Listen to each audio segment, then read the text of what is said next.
Olá, turma. Espero que vocês todos estejam bem e a família de vocês também. Eu sei que nós não vamos voltar da maneira que nós pretendíamos, né, que era de uma forma presencial, mas por motivos maiores vamos dar continuidade às nossas aulas online.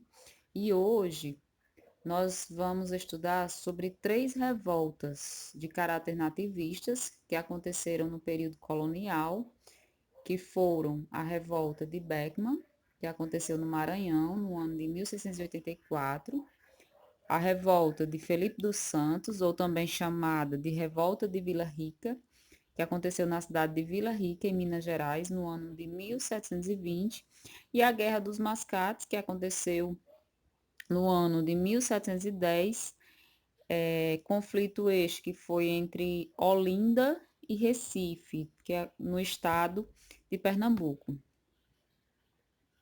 Primeiramente, quero explicar para vocês o porquê essas revoltas foram chamadas de revoltas nativistas. Bom, foi porque essas revoltas buscavam resolver os problemas existentes na sua região, ou seja, em cada localidade. Essas revoltas não buscavam a separação da metrópole, no caso, Portugal. Eles não objetivavam a separação do Brasil com Portugal. Lembrando, pessoal, que foram 4 revoltas consideradas nativistas que aconteceram durante o período colonial. Aqui está faltando no slide, nós já estudamos, que foi a Guerra dos Emboabas, ou seja, a primeira revolta nativista, né, que aconteceu, que foi a revolta dos Emboabas.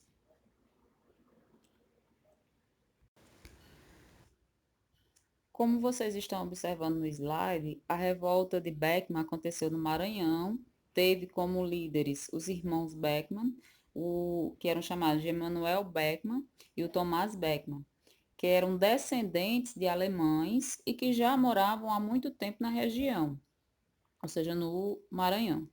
Os irmãos eram agricultores, produtores de açúcar, lembrando que os portugueses, desde o princípio da colonização, sempre deixaram a região do Maranhão meio que em segundo plano, né, para a exploração, para o desenvolvimento.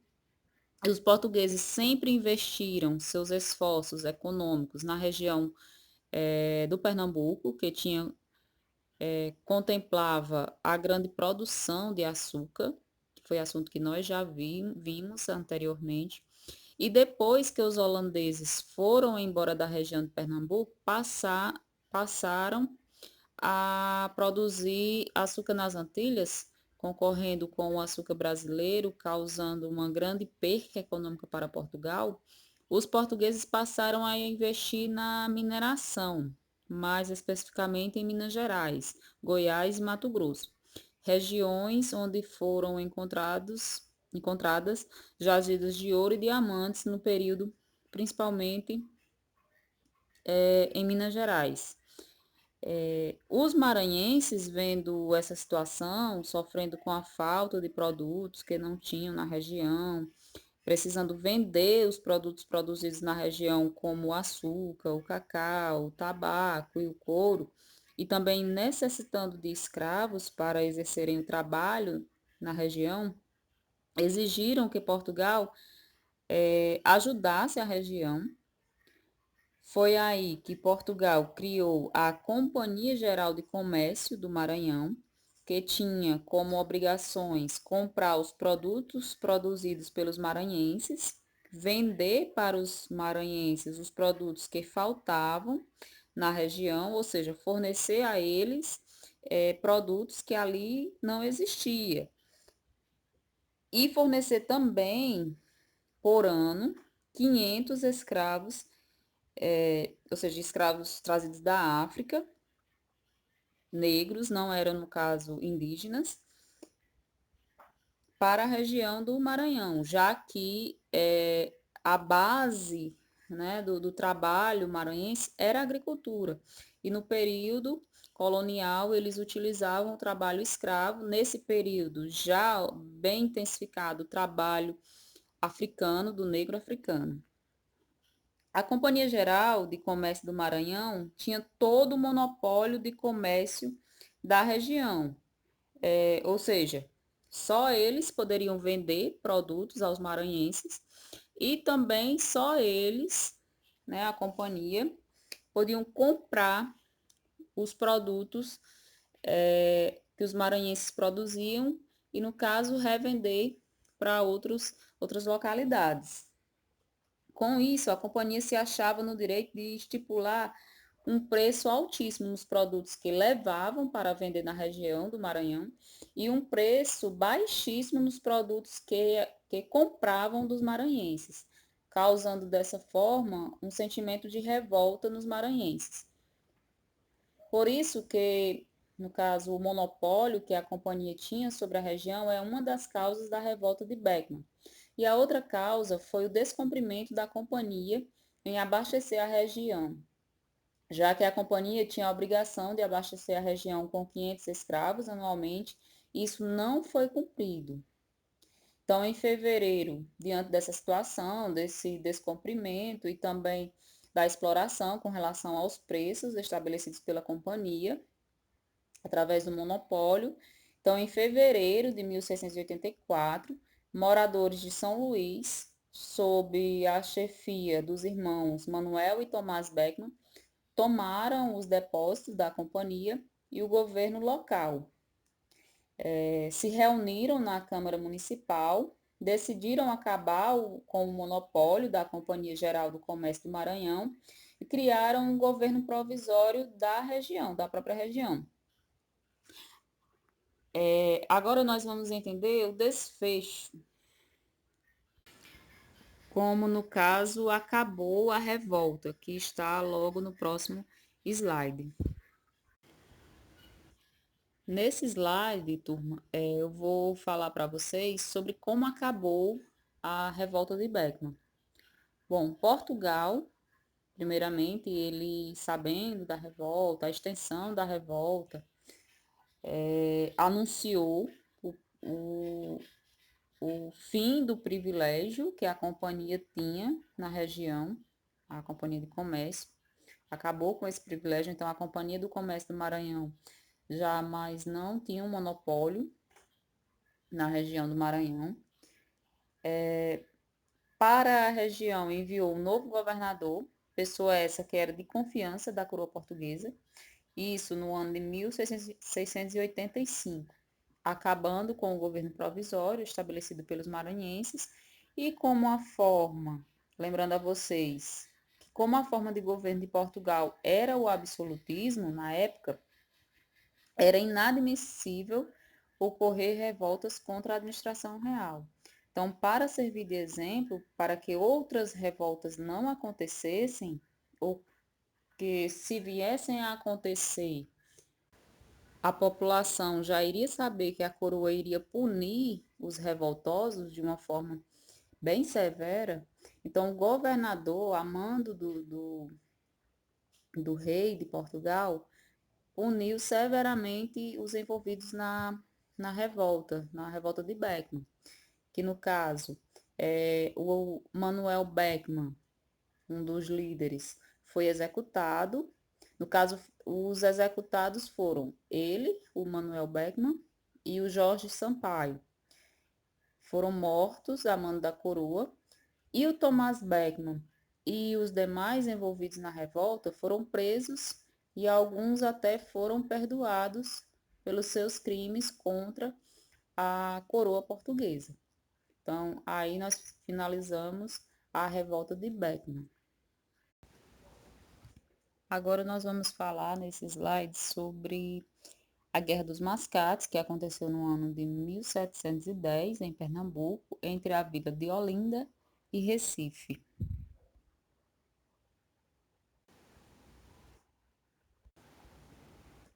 Esse conflito era entre a aristocracia de Olinda, ou seja, os senhores de engenho, que por muitos anos tiveram domínio político e econômico da região, e os comerciantes de Recife, chamados pejorativamente de mascates, onde a maioria desses mascates eram portugueses que se estabeleceram na região. A causa da Guerra dos Mascates foi as disputas econômicas e políticas entre as elites de Olinda e Recife. Vamos entender, no caso, o contexto da região que acabou gerando essa disputa. Por que essa disputa ela acabou acontecendo? Tanto a disputa econômica quanto a disputa política entre essas regiões.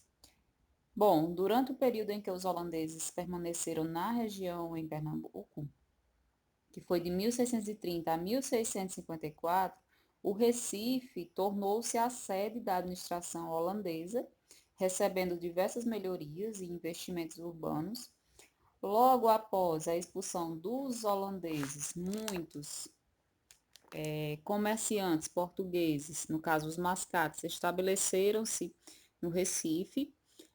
Além do comércio regional, esses comerciantes abasteciam a região das minas com tecido e gado, trazendo prosperidade para Recife diante desse comércio. Enquanto Olinda, a antiga sede da capitania, passou a sofrer os efeitos da queda do preço do açúcar holandês produzido nas Antilhas. Para manter a produção, os senhores de engenho, no caso de Olinda, foram obrigados a contrair empréstimos com os comerciantes do Recife, fazendo com que o sentimento de revolta, de indignação começasse a surgir, piorando com a elevação do Recife à categoria de vila, em 1709, dando dessa forma aos moradores de Recife os mesmos direitos políticos dos olindenses. Essa medida desagradou aos senhores de engenho de Olinda, que além de estarem endividados com os comerciantes do Recife, devido aos empréstimos realizados para investir em seus engenhos, estavam perdendo parte de seu poder político. Dessa forma, tentando recuperar todo o poder, em novembro do ano de 1710, os olindenses invadem Recife e a Guerra dos Mascates se inicia. Agora, nesse slide, nós vamos falar sobre o fim do conflito, ou seja, as consequências da guerra. No ano de 1711, os comerciantes do Recife, com o apoio de autoridades de outras capitanias, retomam o controle de Recife. No caso, a metrópole mantém as propriedades de alguns olindenses, ou seja, os revoltosos, eles não perderam suas propriedades, suas fazendas, perdoaram as suas dívidas, porém a metrópole manda prender mais de 100 olindenses integrantes da aristocracia, e outros foram condenados pela metrópole ao degredo, para servir de exemplo. No caso, nesse degredo, eles foram enviados para a Índia. Então, como vocês podem observar, alguns olindenses ficaram como privilegiados, ou seja, tiveram suas dívidas perdoadas, assim como também suas propriedades mantidas, e outros foram presos e muitos foram também condenados ao degredo, foram enviados para a Índia para realizar trabalhos na Índia para os portugueses. Normalmente a gente acredita que, no caso, esses que tiveram suas dívidas perdoadas e suas propriedades mantidas, tinham influência de Portugal, né? Tinham influência para Portugal. Agora nós vamos estudar sobre a revolta de Vila Rica, ou também chamada de revolta de Filipe dos Santos, que aconteceu na capitania de Minas Gerais no ano de 1720. Como vocês estão observando no slide, a revolta de Vila Rica, ou revolta de Filipe dos Santos, aconteceu na cidade de Vila Rica, que hoje é a atual Ouro Preto, em Minas Gerais, no ano de 1720, tendo como líder Filipe dos Santos, que era um minerador e pequeno comerciante da região. Lembrando que Filipe dos Santos era português e que se estabeleceu na capitania de Minas Gerais. Antes de falar das causas da revolta, irei contextualizar o que estava acontecendo na capitania de Minas Gerais no período. Bem, a capitania de Minas Gerais, no final do século XVII e início do século XVIII, recebeu um grande número de pessoas, entre elas nativos de outras regiões da colônia e também estrangeiros, como portugueses, holandeses, franceses, entre outros. Ocorrendo dessa forma, um grande aumento populacional. Na verdade, um gigantesco crescimento populacional para a época em Minas Gerais, devido à descoberta do ouro. Então, diante dessa situação, a coroa portuguesa precisava criar uma forma de monopolizar a extração do ouro. E foi aí que ela implantou na região algumas medidas administrativas, como no caso foi uma delas a Casa de Fundição, que tinha como função a de converter o ouro em pó em barra e selar as barras de ouro com o selo da coroa portuguesa, já que a coroa portuguesa tinha criado um decreto que proibia a circulação do ouro em pó na região. E com isso, o único ouro que era permitido circular era o ouro em barra e com o selo real. Era na casa de fundição também que os funcionários da coroa portuguesa retiravam o quinto, que era o imposto cobrado pela coroa portuguesa em cima do ouro arrecadado pelos mineradores, o que equivalia a 20%, além dos outros impostos que também eram cobrados, como a captação e as 100 arrobas anuais, que nós já estudamos anteriormente. Então, todas essas medidas criadas pela metrópole, pela coroa portuguesa para controlar a extração do ouro em Minas Gerais, acabava pesando muito no bolso dos nativos e dos estrangeiros que trabalhavam com a mineração na região. E foi a partir da criação da Casa de Fundição, dos impostos criados pela coroa e a existência de funcionários corruptos na região, que Felipe dos Santos liderou a revolta contra as medidas administrativas criadas pela metrópole. Revolta esta que tinha como adeptos mais ou menos 2.000 pessoas, entre elas latifundiários, mineradores, pequenos comerciantes e também escravos. Então, assim, as causas da revolta foram a cobrança dos impostos, a criação da casa de fundição e a existência de funcionários corruptos da coroa portuguesa.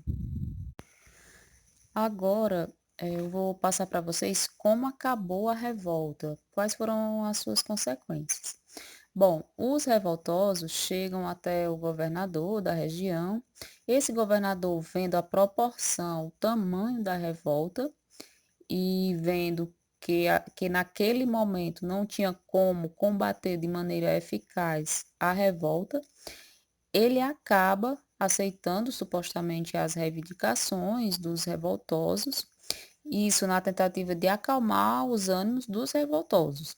Só que depois que os revoltosos se tranquilizaram, as tropas do governo investem contra Felipe dos Santos e contra todos os outros revoltosos, onde ocorre aí uma série de prisões e condenações, inclusive o enforcamento e esquartejamento de Felipe dos Santos, que era o líder da revolta. Tudo isso para que outras revoltas não acontecessem. Então, turma, aqui nós concluímos as revoltas nativistas, né, as revoltas que aconteceram na colônia, mas que buscavam resolver os problemas locais, não buscava se separar a colônia de Portugal. Espero que vocês tenham compreendido e qualquer dúvida, só é falar comigo que a gente tira as dúvidas, viu? Tchauzinho.